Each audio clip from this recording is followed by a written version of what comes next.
Hey, this is Dave DeCamp from Anti-War.com. This is Anti-War News for Monday, August 18th, 2025.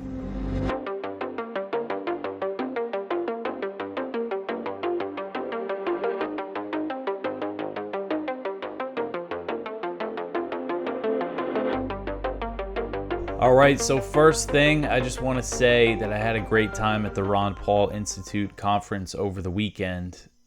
They always put on a good event. Dan McAdams deserves a lot of credit for organizing all that stuff and his very small team that he has that helps him out. But we had a good time. Friday was the student seminar, which I spoke at, and then Saturday was just stacked with great speakers. And they usually will post, everything was filmed. I know Judge Napolitano, he did a live Judging Freedom show with Max Blumenthal, Anya Parampil, Jeffrey Sachs, and Doug McGregor, and they streamed some of the event, so you could probably find that on his channel. But I know that the Ron Paul Institute usually will release, each speech individually. So keep an eye out for that. But it was a really good time, and I met a few people who listened to the show, so I really, that's always cool. It's just a good time, good to get together with like-minded people and get off the internet and talk about things and all that. So it was really great. And to get into the news, kind of the big news over the weekend was the Trump-Putin summit, and we are going to get into some of that. But I want to start with Gaza. I just feel like that should still be the focus for now, as Israel is preparing this major escalation. Amid this starvation and all the atrocities and horrors that we're already seeing, they're planning to step things up. So the first story at the top of antiwar.com today, the IDF kills dozens as it prepares to purge Gaza City. So Israeli attacks killed at least 57 people across Gaza on Sunday, medical sources told Al Jazeera, as the Israeli military is preparing to forcibly displace Palestinians from Gaza City and has been ramping up strikes on the area.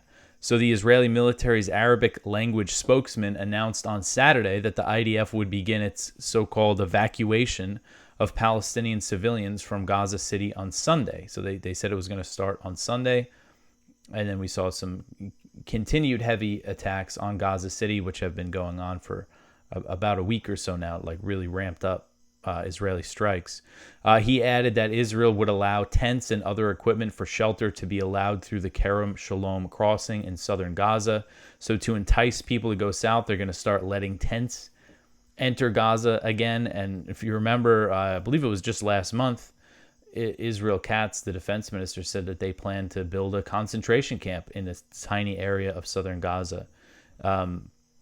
As far as I know, they haven't done any of that construction yet. And really, it's just basically setting up a bunch of tents in a big area was the plan as far as I know. But they're trying to move. They want to move all the Palestinians in Gaza City and the other northern areas south of the Netzarim corridor. That is the goal right now. And according to Haaretz, the Israeli paper, the plan involves forcibly displacing 1.2 million Palestinian civilians, and we all know that the Israeli government wants them, their ultimate goal is for them to leave Gaza. Ethnic cleansing is the goal. So what we're seeing them start announcing and start moving towards is the ethnic cleansing, the cleansing of Gaza City, which, it's the biggest city in Gaza, and it has been sheltering so many people since they just completely destroyed all the other areas of northern Gaza. So this is what they're going through with here. And let's see here. Heavy Israeli strikes in the Zaytun neighborhood of Gaza City in recent days have already displaced thousands of families, according to Al Jazeera reporters on the ground. So if you remember, last week we were talking about these heavy Israeli strikes in the Zaytun neighborhood that reportedly destroyed dozens of homes in the area, and more strikes hit the neighborhood on Sunday. And the Israeli military also killed at least 38 desperate Palestinians seeking aid on Sunday. The Gaza Health Ministry said in its daily update that it recorded the deaths of 1,938 aid seekers and the injuries of 14,420 since the U.S.-backed Gaza Humanitarian Foundation, the GHF, began operating at the end of May. Just a huge number. Almost 2,000 people have been killed while trying to get food. All right, so the next one here, 19 Palestinians starved to death in Gaza over 3 days. And there's a very sad picture in this story. At least 19 Palestinians have starved to death in Gaza over the past 3 days due to the U.S.-backed Israeli blockade, according to daily press releases from Gaza's health ministry. In its latest release on Sunday, the health ministry said that hospitals in Gaza recorded 7 malnutrition deaths, including children, over the previous 24-hour period. It said that the deaths bring the total number of starvation deaths to 251, including 108 children. And among the starvation deaths was Mahmoud Suhal al-Dabe, a 16-year-old boy with cerebral palsy who died at the Al-Shifa hospital in Gaza City on Saturday. And this is a picture of him after he died. And of course, we've heard, Israel, the Israeli officials and literally the state of Israel's official X account have downplayed the starvation by pointing to the fact that many of the malnourished children or people who have died of starvation had pre-existing, had medical conditions. But I mean, I know I've talked about this a lot, but it's just so absurd. And because this talking point has really seems to be working on people, even though the most vulnerable are always the first to go as famine sets in. And we've also seen reports and Gaza doctors and hospitals have said that people are starving to death who didn't have medical conditions before. And a kid with cerebral palsy can live in any other situation as long as they have adequate food. It's not cerebral palsy is not a death sentence. It doesn't mean that you're gonna get this skinny and die. I mean, it's just, again, the fact that this is even an argument is so absurd. And we've seen senior Israeli doctors push back on all these claims.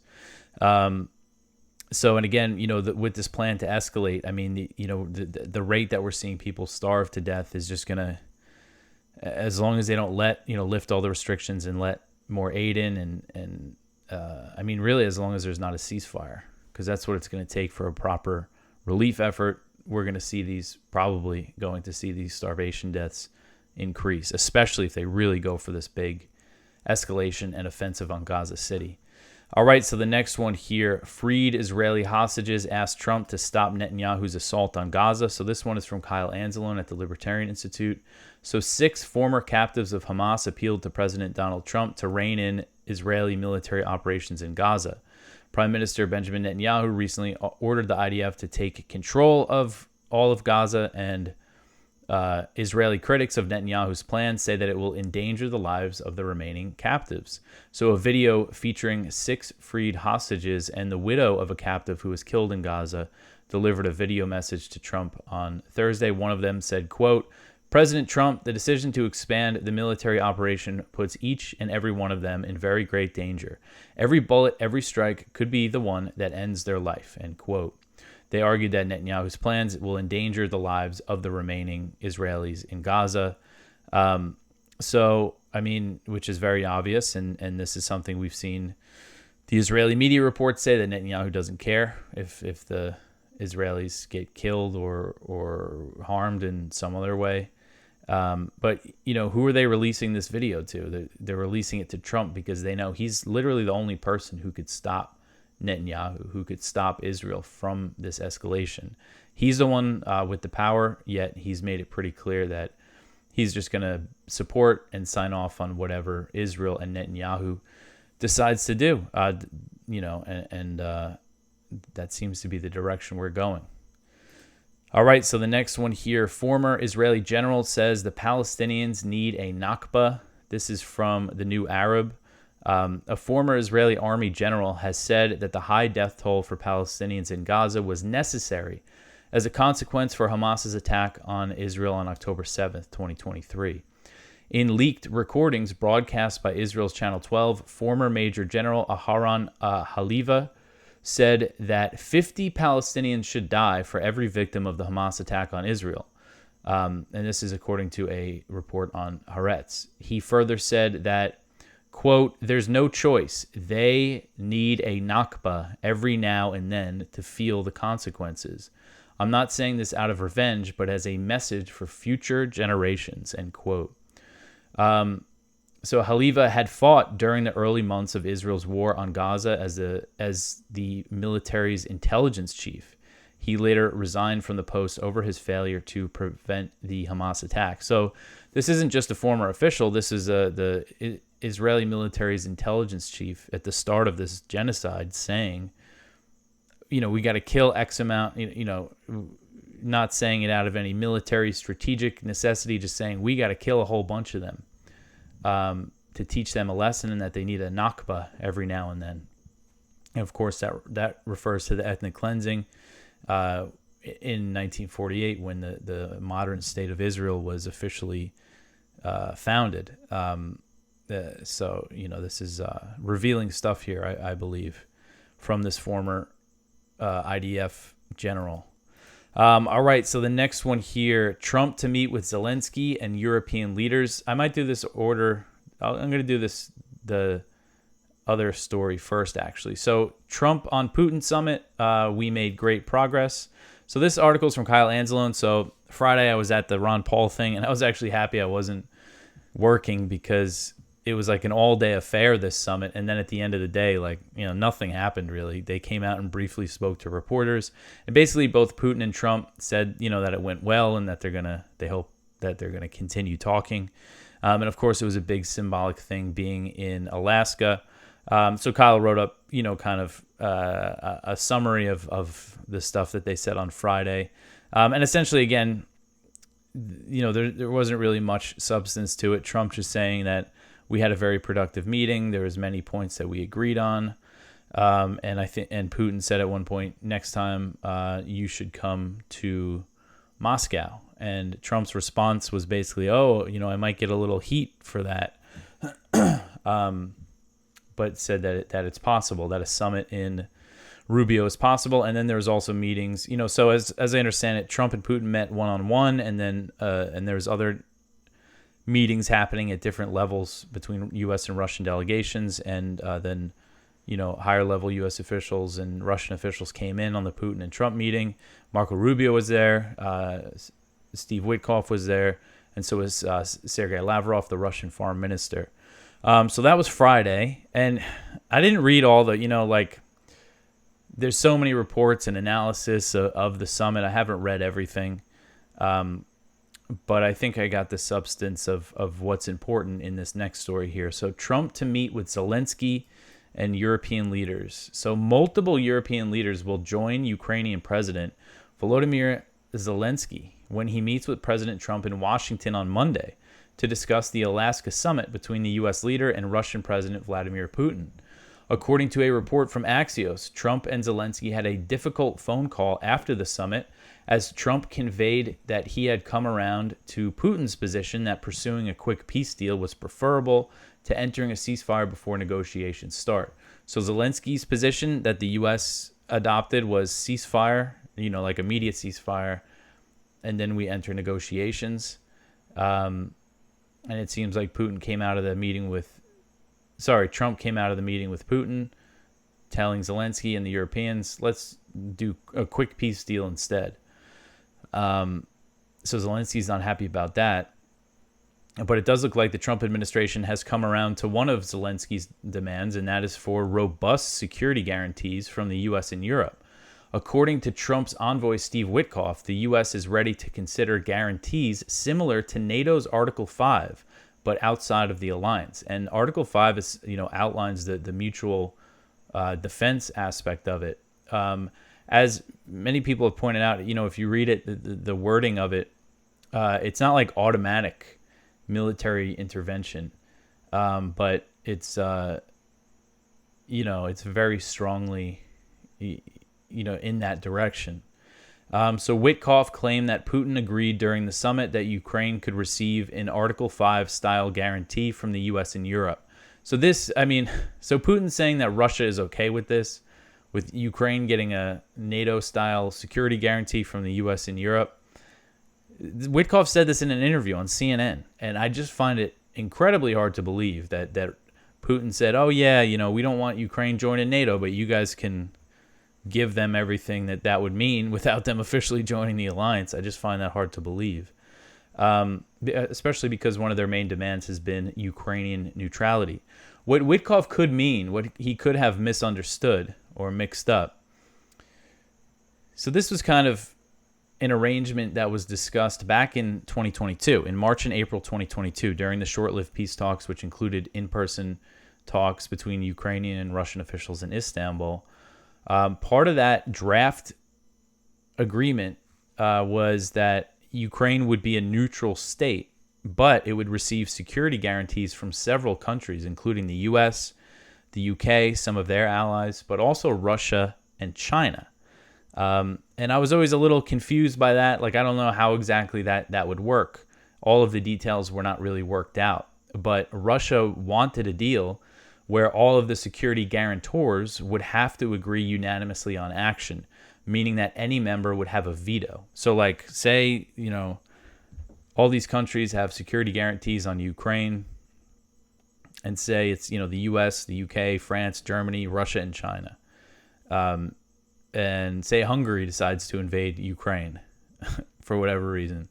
And then they would all, according to what Russia wanted, just according to these drafts, so, who really knows, but how I understood it is Russia wanted, all the security guarantors would have to decide unanimously on how to respond. So when, Wittkopf says, Russia's fine with an Article 5, I mean, there's just no way that that's true. But that's what he's saying on CNN. I think he just doesn't really know what he's talking about, but we'll see. We didn't see like an immediate denial from Russia, but he said it. We'll see what happens on Monday. So according to a report from Reuters, the proposal that Putin offered to Trump in Alaska would involve Ukraine withdrawing from the remaining territory that it controls in the Donbass region and freezing the lines in the southern Kherson and Zaporozhye oblasts. Russia would also withdraw from the territory that it controls in areas of northeastern Ukraine. The Reuters report said Putin is also seeking official status of the Russian language and for the Russian Orthodox Church to be able to operate freely in Ukraine. For years, the Ukrainian government has been targeting the Ukrainian Orthodox Church that has historic ties to the Russian Orthodox Church, even though the Ukrainian Orthodox Church has cut ties with the Moscow, the Russian Patriarch, and denounced the invasion. They still really went after them, and this included seizing churches and arresting priests. And then there was the other Orthodox Church of Ukraine that's kind of like the state-sanctioned one. Anyway, so ahead of his meeting with Trump, Zelensky met with European Commission President Ursula von der Leyen, who will be in Washington on Monday, and Zelensky pushed back on some of Russia's reported proposals, including the concession of land. So Zelensky said, quote, Ukraine's constitution makes it impossible to give up or trade land. Since the territorial issue is so important, it should be discussed only by the leaders of Russia and Ukraine at the trilateral, Ukraine, the U.S., Russia. So far, Russia gives no sign this will happen, and if Russia refuses, new sanctions must follow, end quote. So Zelensky's demanding sanctions. And his position, he's coming with a lot of European backup here. I mean, I guess the last time he came to Washington, they had a little argument in the Oval Office there. So he is coming with von der Leyen is going to be there. Mark Rutte, the NATO Secretary General. Macron, the French President. British Prime Minister Keir Starmer. German Chancellor Friedrich Merz. Italy's Prime Minister Giorgia Meloni. And Finnish President Alexander Stubb. So again, he's coming with some backup. And I don't really know how the Finnish president is. Meloni seems like she's been a lot better on this than Merz and Starmer and Macron. I mean, so I don't know if they're all in lockstep, but it does seem like they're coming to say, we support all of Zelensky's positions, and if we don't get it, then sanctions and more weapons, and just the war will go on. So we'll see how Trump deals with all this. But so far, no sign of any kind of breakthrough or anything. All right, so the next one here, Israel bombs power plant in Yemen's capital. So the Israeli military bombed a power plant in the Yemeni capital of Sana'a overnight as the Houthis, officially known as Ansar Allah, have continued their blockade on Israeli shipping and attacks on Israeli territory in response to Israel's genocidal war on the Gaza Strip. According to Israeli media, the power plant was struck by Israeli Navy missile boats. Since 2024, Israel has launched multiple direct attacks on Yemen, but Sunday's bombing marked only the second time that the Israeli Navy was involved, as the other attacks were launched by Israeli Air Force warplanes. Yemeni media reported that the Israeli attack damaged generators at the Hezbollah power plant in Sana'a, sparking a fire that was later contained. So far, there have been no reports of any casualties in the strikes. The Israeli military acknowledged that it attacked energy infrastructure and claimed it was used by that. Basically, they claimed that the power plant was used by the Houthis. Whatever. It's clearly energy, civilian infrastructure here. Israeli attacks have done nothing to deter the Houthis, and another Yemeni missile was launched at Israel later on Sunday, just hours after this bombing. Ansar Allah military spokesman Yahya Sari said that the missile targeted the Ben Gurion airport, and the Israeli military said that it was intercepted, but the attack caused alerts to be activated across Israel. And he said that the attacks would continue until there's a ceasefire and an end to the blockade on Gaza. That is their position. So again, these Israeli attacks are doing nothing to deter them, and the U.S. also failed to stop Houthi attacks during that very heavy bombing campaign that Trump launched from March 15th to May 6th, which killed over 250 civilians. There were reports recently that Israel was urging the U.S. to start bombing Yemen again. So far, there's no sign that that is going to happen. I think if that does happen, that would basically be a guarantee that the U.S. is going to bomb Iran again for Israel as well. Because the Yemen thing, would just be so foolish after the last time around. All right, so the next one here, Netanyahu says that he kept the promise to thwart a Palestinian state. So Israeli Prime Minister Benjamin Netanyahu visited a Jewish settlement in the Israeli-occupied West Bank on Sunday and said that he had fulfilled a promise to thwart the establishment of a Palestinian state that he made to the same settlers 25 years ago. So according to the Times of Israel, the Israeli leader recalled his visit to the Ofra settlement in the year 2000 and saying that, quote, "We would do everything to ensure our continued hold on the land of Israel, to prevent the establishment of a Palestinian state, to thwart the attempts that existed then and unfortunately still exist to try to uproot us from here. Thank God what I promised we kept," end quote. Netanyahu said that he prevented a Palestinian state despite significant external pressure. He said, quote, "Pressures from home, pressures from abroad, a series of American presidents who wanted to uproot us and to establish a Palestinian state here. We stood firm together. We held the promise of the generations," end quote. So this settlement, the Ofra settlement, was started in 1975, and like all other Israeli settlements in the West Bank, it is illegal under international law. Netanyahu was visiting the settlement on Sunday for an event marking its 50th anniversary.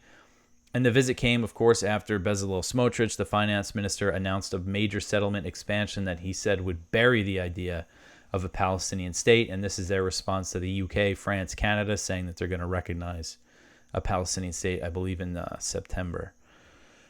And of course, Trump has expressed significant opposition to its allies' plans to recognize a Palestinian state. Trump even suggested a trade deal with Canada could be scrapped over Canada's plans to recognize a Palestinian state, which is just really absurd. And of course, this Trump administration is very supportive of the settlements and the settlers, despite the horrific violence that we see there.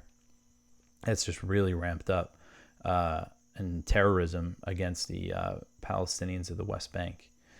All right, so the next one here, Israelis rally for Gaza ceasefire and release of captives. This article is from Middle East Eye. So there was pretty significant demonstrations across Israel for a ceasefire deal in Gaza and, release of the captives and everything. And there was big traffic jams. I believe in Tel Aviv, there was hundreds of thousands of people who were marching. At least 22 protesters were arrested, according to this report. But it seemed pretty significant across Israel, these protests were going on. Of course, Netanyahu's claiming that they're helping Hamas and all that, the usual stuff there. But it does seem like support for a deal is kind of rising inside Israel.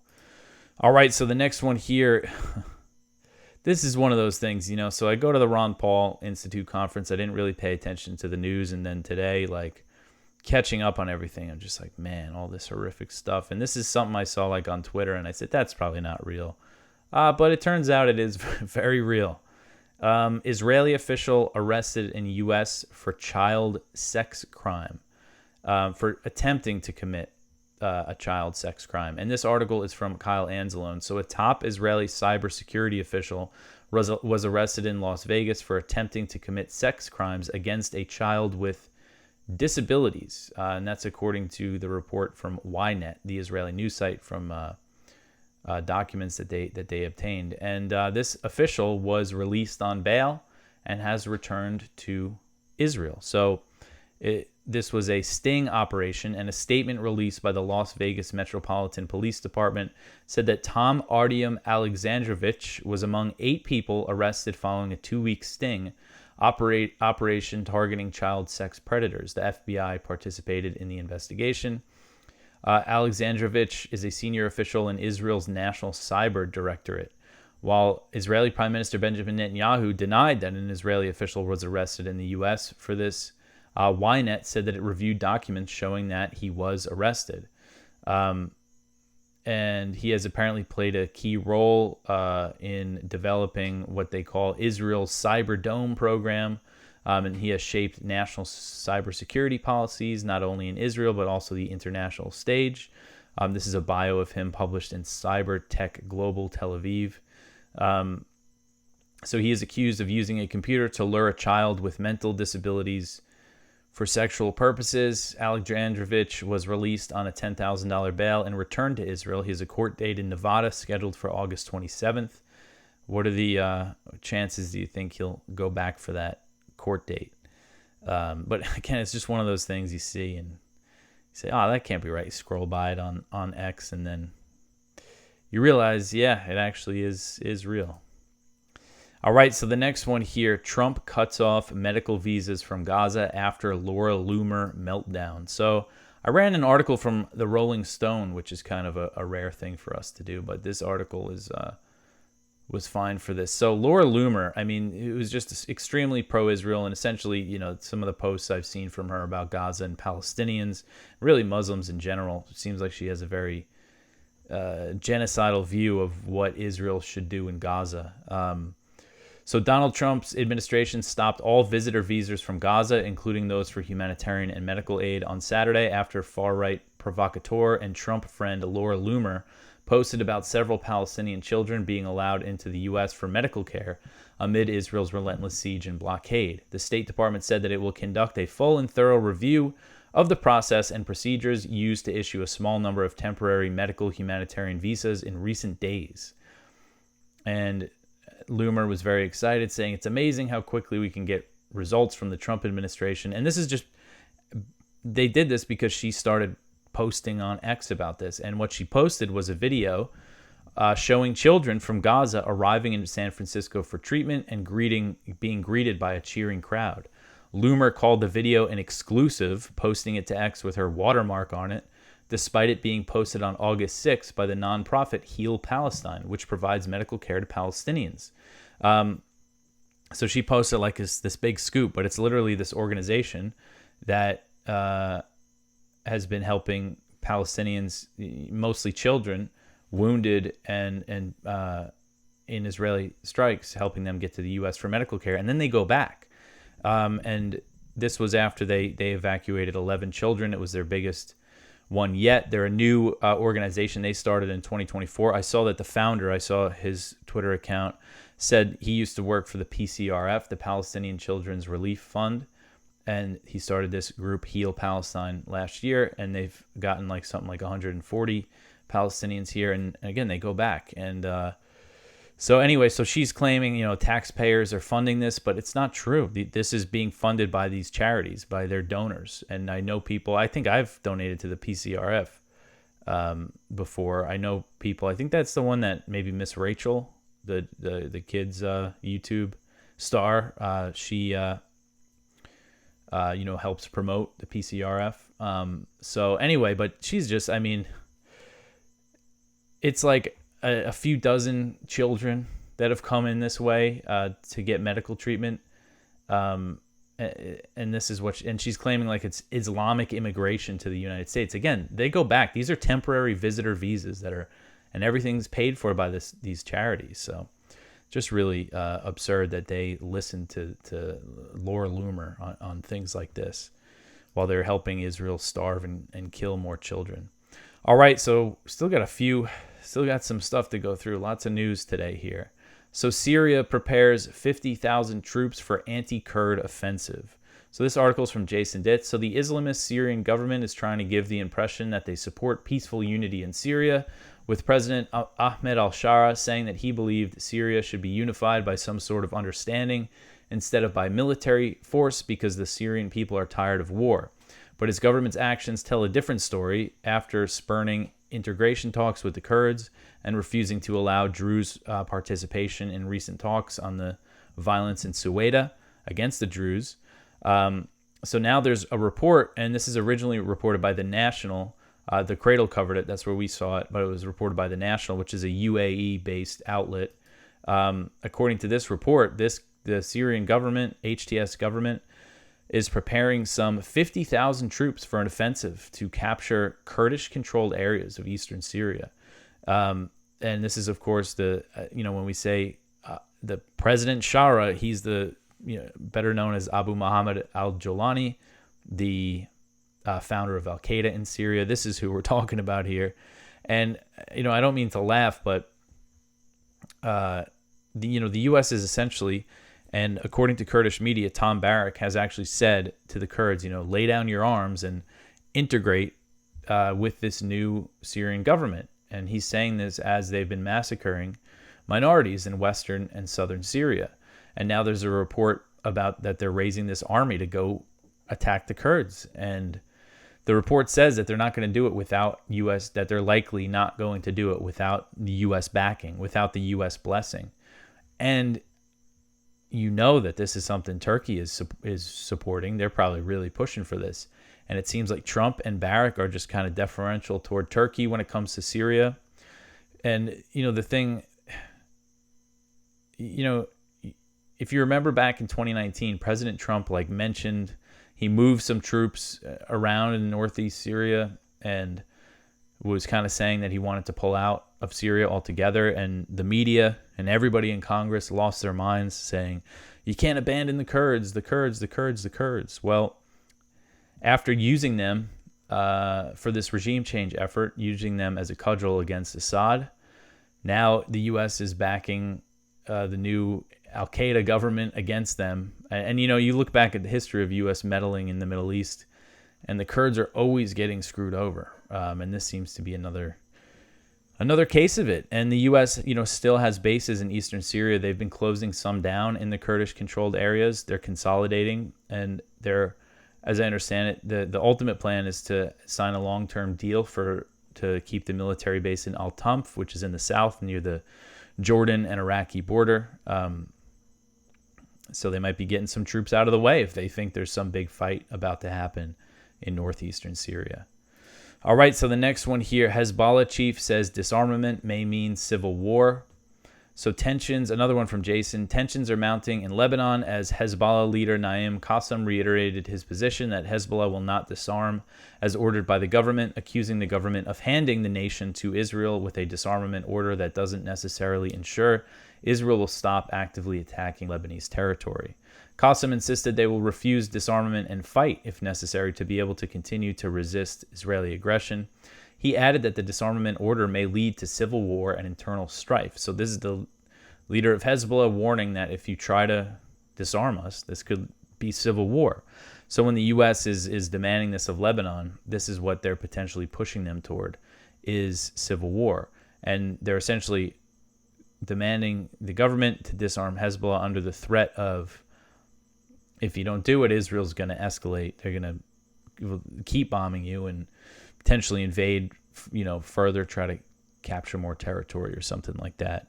And another thing is that Tom Barrack, I believe at one point said, if Lebanon doesn't fall in line, then Israel and Syria might start taking it might partition parts of Syria. And that's another thing that the HTS people, there's territory in Lebanon that they want. So the whole thing is just a mess.